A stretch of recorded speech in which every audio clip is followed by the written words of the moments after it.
I'm Europe Singh, and I work for the Learning and Skills Improvement Service, but I'm a freelance e-learning expert, and I work for ELSIS on developing online resources, not just in the area of equality, but in this occasion I've been working on an age equality project for Learning and Skills Improvement Service.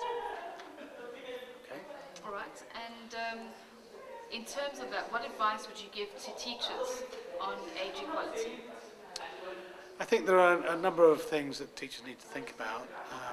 One is that, for all students, regardless of age or background or ethnicity or gender, you're trying to inculcate dignity and respect amongst them, and to give them respect as well. I think this is one of the things that, as a teacher, you've got to strive to do, is to, even despite you having problems with a class of learners, you need to give them all respect and give them, to show them that they are valued, really. And then encourage students to value each other and to value each other's views. Because one of the things, particularly with age, is that people tend to stereotype. This person is an older person, therefore they're unable to do X, Y, and Z. They won't like this music, they are not going to be slow at doing something. All these things are just stereotypes and may not be true about any individual. The same is true at the other end of the spectrum. This person is too young. They won't understand. They haven't got the experience. They haven't got the ability because they haven't been through the mill. And again, it can be completely erroneous, just a stereotype of that person, and not what they're actually about. So a lot of it is about helping students to listen to each other and to respect each other regardless of background and age. So that's what a lot of what this is about.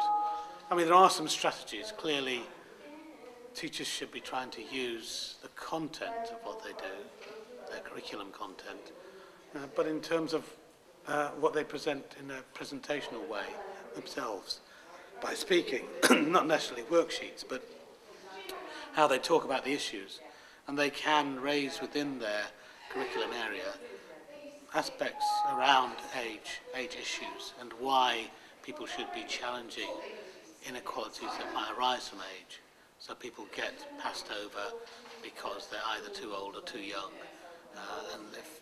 and others feel that they are not able to cope with whatever it is.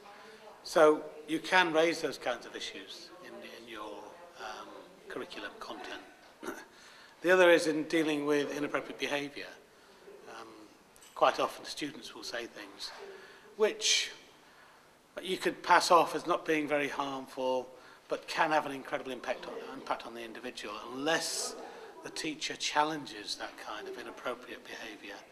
Then it becomes condoned, and the individual who's being singled out in this process will feel belittled or feel demotivated, devalued, and that's an absolutely awful place to be. If you're trying to get people to learn, you need to get them to feel positive and feel good about themselves. So challenging inappropriate behaviour, challenging inappropriate language is incredibly important. Calling somebody an old git is not acceptable. You've got to challenge it. But that happens in classrooms, and there are ways of dealing with it. And I think people need to develop the techniques of dealing with it. You say, okay, right, that's unacceptable. We have a policy here where we respect each other. We give each other dignity and respect. And if you want to be respected, you need to respect others.